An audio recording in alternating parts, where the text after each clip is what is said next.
Hello friends, welcome back to YouTube channel tricky teachers. Exercise 4.1 जो हम खत्म कर चुके हैं, अब हम पढ़े हैं 4.2। तो 4.1 उससे पहले पढ़ा गया था आपको इंट्रोडक्शन मतलब कि पूरे चैप्टर में क्या है एक ओवरव्यू दिया गया था आपको। 4.1 में आपको केवल जो इक्वेशन है वो बनानी सिखाई है, कंडीशन के हिसाब से इक्वेशन बनानी और ये बतानी कौन सी इक्वेशन क्वाड्रेटिक है कौन सी नहीं है। अब आपको तरीके बताए थे हमने 3। सबसे पहला बताया था कौन सा तरीका, फैक्टराइजेशन। फिर आपको बताया था सेकंड वाला कंप्लीटिंग स्क्वायर।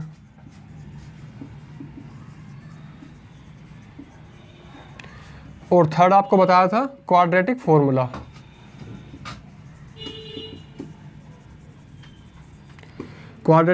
तो अभी हम पढ़ेंगे कौन सा, फैक्टराइजेशन। नेक्स्ट एक्सरसाइज में पढ़ेंगे हम कंप्लीटिंग स्क्वायर और फिर पढ़ेंगे हम क्वाड्रेटिक फॉर्मूला।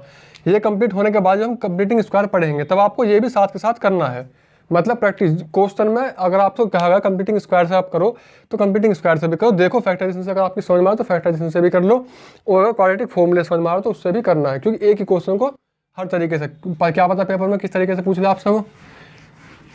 तो हम देखेंगे क्वेश्चन नंबर जो इसका फर्स्ट है। फर्स्ट पार्ट क्या है, फर्स्ट पार्ट में है इसमें 5 part. Find the roots of the following quadratic equation by factorization, मतलब आपको केवल फैक्टराइजेशन से रूट फाइंड करना है। फैक्टराइजेशन में आपको पूरा बताया गया था कि ए और सी की मल्टीप्लाई करेंगे, साइन प्लस आएगा तो उनके जो दो फैक्टर होंगे उनको हमें सम करना पड़ेगा, और साइन माइनस का आएगा तो उनके जो दो फैक्टर होंगे उनको हमें माइनस करना पड़ेगा। तो पहले वाला question second, third, fourth, fifth. चलो पहले दोनों तो आसान है, इन दोनों में से एक करवा रहा हूँ मैं, फिर थर्ड फोर्थ में से एक करवा दूँगा। क्वेश्चन नंबर सेकंड देख लो। चलो 2x² plus x minus 6 is equal to 0। अब देखो आपको करना क्या है, ये इधर रफ वर्क जो है हमारा, इसको आप स्टार्टिंग में लिख के करोगे, बाद में फिर ऐसे माइंड में कर सकते हो आप। a की वैल्यू है यहाँ पर 2 और b की वैल्यू है +1 और c की वैल्यू है -6। a और b और c की वैल्यू विद साइन लेनी है, हमें साइन नहीं छोड़ना है। अब हमने क्या करना था, a और c की मल्टीप्लाई करनी थी, तो 2 × -6 इज इक्वल टू -12। हमारे पास 12 है, वो कैसा है, माइनस का 12। जब माइनस का इसका मतलब इसके जो दो फैक्टर हमें करने होंगे उनको हमें क्या करना पड़ेगा, माइनस, और जो दो फैक्टर होंगे उनको माइनस करने के बाद में बीच वाला नंबर मतलब b आ जाना चाहिए। तो 12 को सभी को पता है 3 और 4 होते हैं। अब हम क्या करेंगे, 4 3 × 12, 4 - 3 1। हम 3 - 4 नहीं करेंगे क्योंकि वो माइनस का 1 देगा, ठीक है भाई। तो हम क्या लिखेंगे, देखो 2x² ऐसे लिखा हमने, प्लस साइन ऐसे रखा और x भी ऐसे ही रखा, यहाँ पे 1 है ना, उसके दो फैक्टर करेंगे हम, 4 - 3, तो कुछ भी नहीं बदला हमने, बस -6 इज इक्वल टू 0। 2x² ऐसे ही रखा plus 4x - 3x -6 is equal to 0। अब हमारे पास 4 टर्म्स है, पहली दो और बाद की दो में से हम कॉमन लेंगे। यहाँ पे 2 और 4 में से हमारा 2 कॉमन आएगा, x² और x में से हमारा x कॉमन आएगा, तो बचेगा हमारा 2 चला गया, x² में से x गया तो बचेगा x प्लस 2। यहाँ से आएगा माइनस का 3 कॉमन, क्या बचेगा, माइनस गया 3 गया तो x और यहाँ पे +2 इज इक्वल टू 0। अब ये दो टर्म्स है, एक ये वाली और एक ये वाली, इन दोनों में से क्या कॉमन, x + 2 कॉमन, तो क्या बचेगा 2x - 3 इज इक्वल टू 0। हमें फाइंड करने हैं रूट्स। अब जब दो ये हमारे क्या है, ये हमारे दो ब्रैकेट्स हैं, इनका प्रोडक्ट जब 0 आ रहा है तो इसका मतलब या तो ये वाला 0 है या फिर ये वाला 0। तो हम क्या लिखेंगे, when x + 2 is equal to 0 then x is equal to -2 and when 2x - 3 is equals to 0 then 2x is equals to 3 and x is equals to 3/2। तो रूट्स क्या आएंगे, so the roots are -2 and 3/2। ये क्या है answer. तो देखो कितना simple सा मेथड, बस a b c की वैल्यू लिखोगे। देखो ये वाला काम आपको माइंड में करना है, स्टार्टिंग में एक दो क्वेश्चन आप लिख कर सकते हो साइड में। a और c की मल्टीप्लाई करोगे, मल्टीप्लाई करने के बाद प्लस आएगा तो फैक्टर्स को प्लस करना होगा, माइनस आएगा तो फैक्टर्स को माइनस करना होगा, और प्लस या माइनस करने के बाद में बीच वाला टर्म आना चाहिए हमारा। तो उम्मीद करते हैं ये वाला आपको समझ में आ गया फर्स्ट वाला पार्ट। फर्स्ट का सेकंड वाला क्वेश्चन है। अब थर्ड और फोर्थ है, देखो थर्ड वाला पार्ट करवा रहा हूँ, थर्ड वाले में रूट आ रहा है ना। देखो थर्ड वाला पार्ट क्या है, √2x² + 7x, √2x² + 7x + 5 √2 is equals to 0। जैसे आप a b और c की वैल्यू यहाँ पे देखोगे तो आपको दिखेगी कि a की वैल्यू √2, b की वैल्यू 7 और c की वैल्यू 5√2। a और c की मल्टीप्लाई करोगे तो √2 इंटू 5√2, मतलब 5 इंटू √2 की √2 मल्टीप्लाई तो बनेगा हमारा 2, तो 5 2 जा 10। अब 10 के दो ऐसे फैक्टर्स जिनको सम करने पे, क्योंकि ये कैसा है, पॉजिटिव है, जिनको सम करने के बाद में बीच वाला नंबर यानी कि 7 आ जाए, तो आपको पता है वो क्या होंगे, 5 एंड 2। तो देखो इक्वेशन हम ऐसे लिखेंगे, √2x² ऐसे ही रहा, प्लस हमने 7 को स्प्लिट कर दिया दो टर्म्स में, 5 + 2 और x भी ऐसे ही रखा, प्लस 5√2 = 0। अब देखो √2x² प्लस x को लेके आएंगे अंदर, 5x + 2x प्लस 5√2 = 0। यहाँ पे √2x है x² और यहाँ पे 5x है, √2 और 5 में से कुछ कॉमन नहीं आएगा, लेकिन x² और x में से क्या कॉमन आएगा, x। यहाँ पे बचेगा हमारा √2x + 5। और देखो यहाँ पे 2 है, इस 2 का मतलब अगर आप समझ रहे हो तो √2 इंटू √2 होता है ये, और यहाँ पे एक √2 होता है, √2 आ जाएगा कॉमन, बचेगा क्या, प्लस का √2, बचेगा हमारा x + 5 = 0, √2x, क्योंकि दो √2 है ना तो एक रह जाएगा यहाँ पे। अब ये दो टर्म्स है हमारे पास, तो √2x + 5 कॉमन लेंगे तो बचेगा x + √2। ये तो हो गए इसके फैक्टर करने। अब हमें क्या फाइंड करने हैं, रूट्स। तो रूट फाइंड करने के लिए एक बार इस वाले को 0 पुट करना पड़ेगा, एक बार इस वाले को 0 पुट करना पड़ेगा। When √2x + 5 = 0, then √2x = -5 and x = -5/√2, and when x + √2 = 0, then x = -√2। तो यहाँ पे क्या लिखोगे आप, so the roots are -5/√2 and -√2। ये क्या हो जाएगा, आपका आंसर हो जाएगा। मैं उम्मीद करता हूँ आपको समझ में आया होगा। सिंपली आपको बाय कंपेरिजन किससे करना है, आपको ax² + bx + c।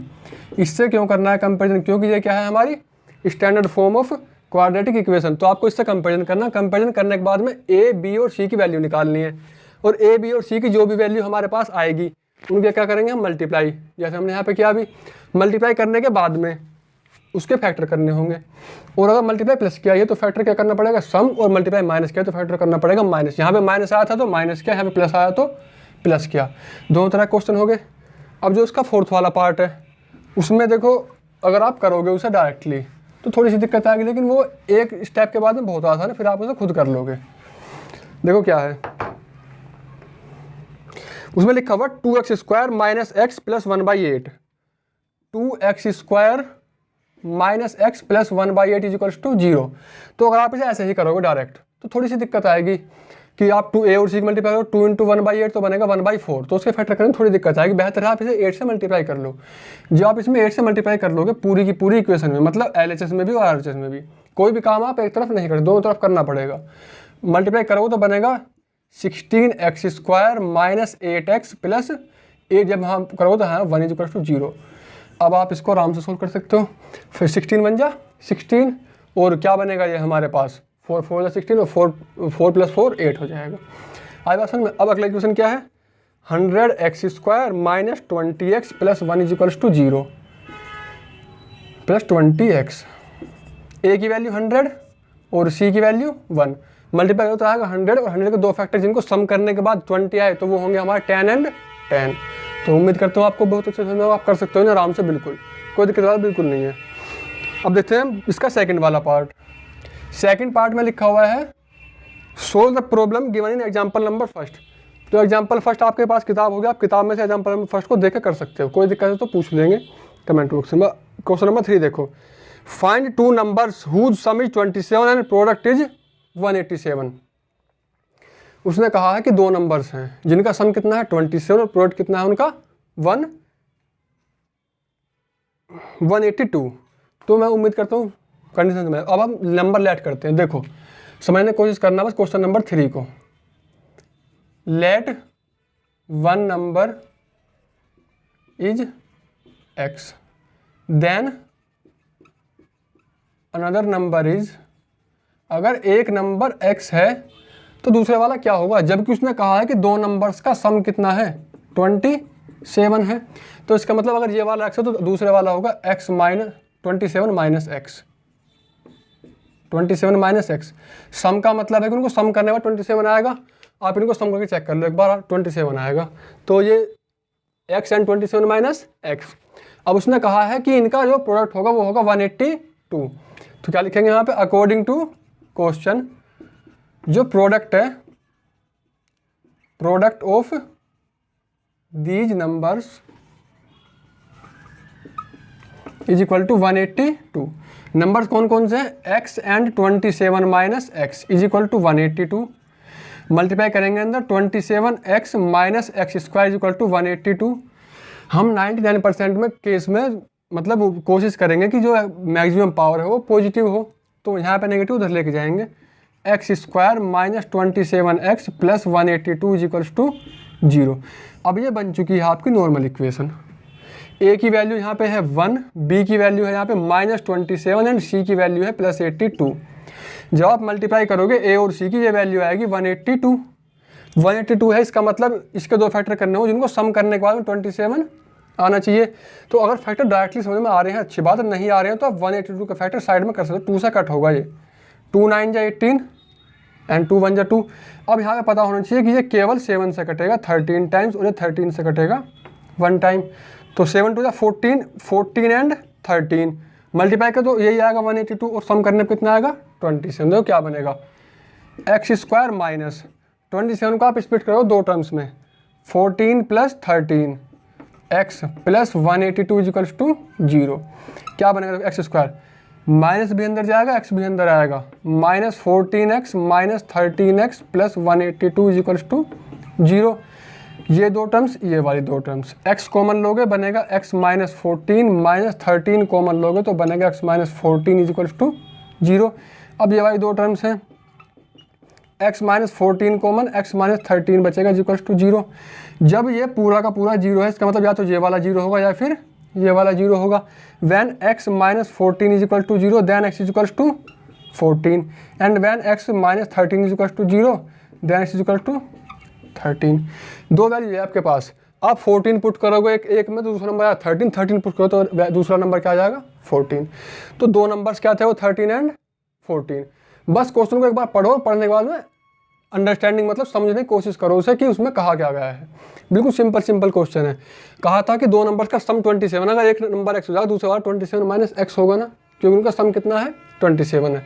और प्रोडक्ट कितना दे रखा, प्रोडक्ट ऑफ दीज नंबर्स 182। तो आपने उनका क्या क्या सिंपली मल्टीप्लाई किया है बस, और पूरी क्वेश्चन को सोल्व किया है, बस इतना सा काम है इसमें।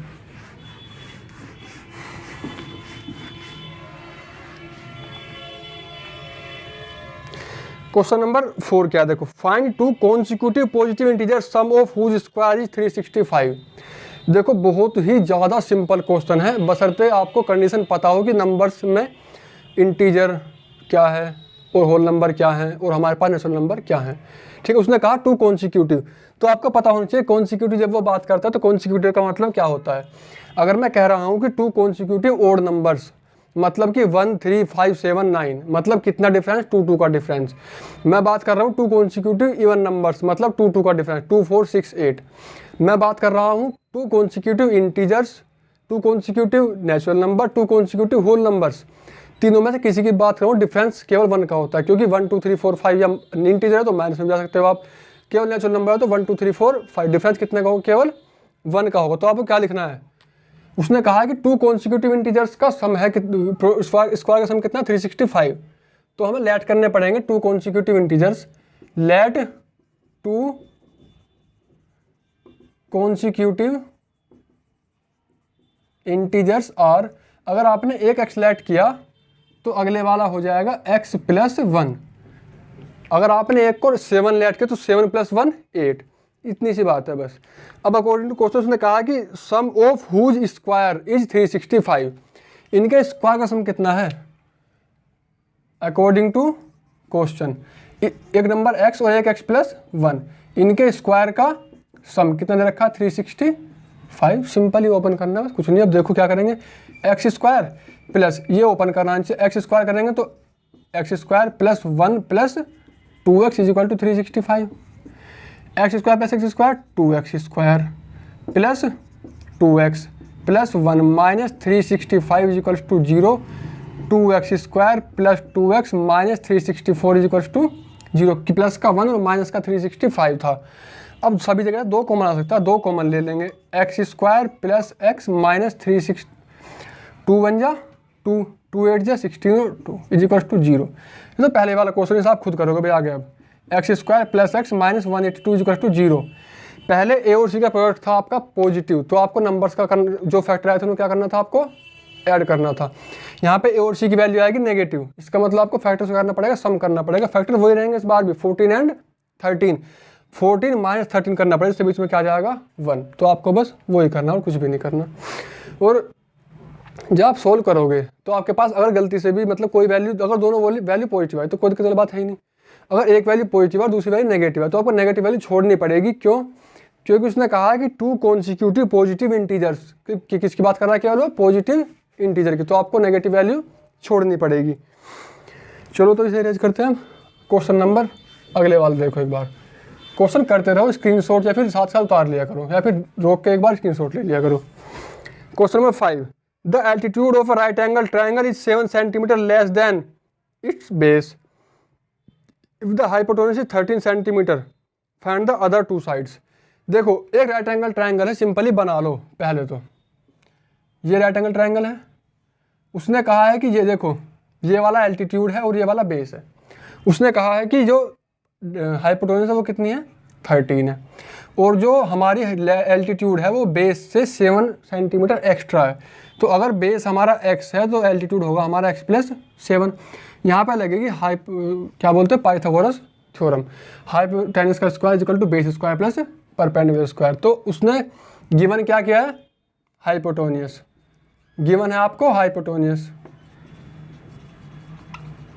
Is equal to 13 centimetre. Base के साथ रिलेशन है एल्टीट्यूड का बेस के साथ में, तो आपको बेस को लेट करना पड़ेगा। Let the base is equal to x centimetre, then altitude is equal to x plus 7 centimetre. अब according to question by Pythagoras theorem, जिस भी थ्योरम को आप यूज कर रहे हो हमेशा उसका नाम जरूर लिखो। We know that Pythagoras theorem से आपको क्या पता चलता है, पाइथागोरस थ्योरम से हमको पता है कि हाइपोटेन्यूज का square is equal to perpendicular square plus base square. अब बन गया क्वेश्चन पहले जैसा, हाइपोटेन्यूज मतलब 13 का स्क्वायर, परपेंडिकुलर मतलब ये x प्लस 7 का स्क्वायर प्लस बेस x का स्क्वायर। 13 स्क्वायर 169 इज इक्वल टू, इसका स्क्वायर ओपन करेंगे तो x स्क्वायर प्लस 7 का स्क्वायर 49 प्लस 7 टू जा 14x और plus x square, x square plus x square 2x square plus 14x minus 49 plus 49 और इधर से लेके आएंगे माइनस 169 इज इक्वल टू 0। देखो 2x स्क्वायर, ये क्या हो गया, प्लस 14x है ये वाला 14x plus 14x plus 49 minus 169, तो कितना बचेगा ये हमारे पास, minus 120 is equal to 0। 2 common लोगे, x square plus 7x minus 60 is equal to 0, 2 उधर जाएगा तो x square plus 7x minus 60 is equal to 0। अब देखो आपके पास क्या है, 60 है, आपको 60 के 2 फैक्टर ऐसे करने हैं कि देखो a की वैल्यू है 1, b की वैल्यू है 7 और c की वैल्यू माइनस 60, तो a और c की मल्टीप्लाई आएगी माइनस 60। इसका मतलब 60 के 2 ऐसे फैक्टर्स जिनको माइनस करने पे क्या है 7 आ जाए, तो क्या होंगे 12 और 5, 12 5 60 और 12 माइनस 5 7 बचेगा। तो कैसे करना है, देखो इधर करते हैं, चलो अब इसको एक्स स्क्वायर प्लस 7 को हमने ब्रेक किया, स्प्लिट किया 2 टर्म्स में, 12 माइनस 5 और बाहर x रहेगा, minus 60 is equal to 0। X square plus x की मल्टीप्लाई करें 12x minus 5x minus 60 is equal to 0। X square plus 12x minus ये है हमारे पास, यहाँ से आएगा हमारा x कॉमन बचेगा x प्लस 12 माइनस 5 कॉमन लेंगे तो हमारे पास बचेगा x plus 12 is equal to 0। x plus 12 and x minus 5 is equal to 0। अब एक बार जब x plus 12 is equal to 0 आप रखोगे तो आपके पास x की वैल्यू क्या आएगी, आपके पास x की वैल्यू आएगी माइनस 12 और जैसे आप 5 को 0 पुट करोगे x की वैल्यू आ जाएगी 5। क्या दोनों वैल्यूज वैलिड हैं? x क्या था? x था बेस, बेस मतलब एक डिस्टेंस है। क्या डिस्टेंस कभी भी नेगेटिव हो सकती है? इसका मतलब ये वाली वैल्यू एग्जिस्ट नहीं करती, because length cannot be negative. जो हमारी लेंथ है वो कभी भी नेगेटिव नहीं हो सकती। x की वैल्यू क्या है? 5। आपको यही लेट करना, मतलब बेस अगर हमारा 5 है तो ये होगा हमारा 12। और वैसे भी आपने पाइथागोरस ट्रिपलेट पढ़े होंगे 12, 5 और 13 का। अगर वो टाइप क्वेश्चन होता है डायरेक्ट कर सकते हैं, लेकिन आपको पूरा का पूरा ऐसे करना पड़ेगा। तो क्या लिखेगा आप यहाँ पे? So the base is equal to 5 centimetre and altitude is equal to 5 + 7 is equal to 12 centimetre. तो उम्मीद करता हूँ आपको अच्छे समझ में आया होगा पूरा का पूरा क्वेश्चन। बस नॉर्मली अपने तरीके से करते जाना है। देखो भाई, अब इसका लास्ट क्वेश्चन क्या है? इसका लास्ट वाला क्वेश्चन है, a cottage industry produce a certain number of poultry articles in a day. It was observed on a particular day that the cost of production of each article was 3 more than twice the number of articles produced on that day. If the total cost of production on that day was ₹90, find the number of articles produced on and the cost of each article. आपके पास दो चीज़ें find करनी है आपको। एक तो कि एक दिन में कितने हमारे प्रोडक्ट बन रहे हैं और उनकी कॉस्ट कितनी है, और रिलेशन क्या है कि जितने प्रोडक्ट बन रहे हैं और कॉस्ट में कुछ रिलेशन दिया। रिलेशन क्या है देखो, दोबारा पढ़ोगे सेकंड लाइन क्या है? It was observe on a particular day that the cost of production of each article, एक आर्टिकल की जो कॉस्ट है वो कितनी है आपकी? 3 more than twice the number of article produced on that day. मतलब जिस दिन भी आपने को क्वेश्चन करना है, जिस दिन भी आपको लेट करना है, उस दिन के आप आर्टिकल लोगे, उनको ट्वाइस करके 3 ऐड कर दोगे, वो क्या होगी? ईच प्रोडक्ट की प्राइस होगा। तो अगर आप लेट कर रहे हो, let the number of articles produced on a day is equal to x, then cost of each article. देखो क्या कहा था कि जो उस दिन जिस दिन x बने हैं, हमने एक्सलेक्ट किया ना कि 3 ज़्यादा होगी ट्वाइस से, यही तो कहा है। और आप एक बात बताओ, अगर आपके पास 5 प्रोडक्ट हैं और वो 3-3 रुपए के बन रहे हैं, तो टोटल कॉस्ट कैसे निकालोगे आप? 3 × 5 15 कर दोगे, तो टोटल कॉस्ट कैसे निकलेगी? यहाँ पे टोटल कॉस्ट आपके पास x प्रोडक्ट बन रहे हैं और प्राइजिंग है उनकी 2x + 3, तो आपको टोटल कॉस्ट को निकालने के लिए जो आपके आर्टिकल्स हैं उनको ईच आर्टिकल के प्राइस में मल्टीप्लाई करना पड़ेगा, और वो कितना दिया हुआ है? 90 रुपीज़। कितना सिंपल क्वेश्चन है, सोल्व कर दो बस। 2x² + 3x - 90 = 0।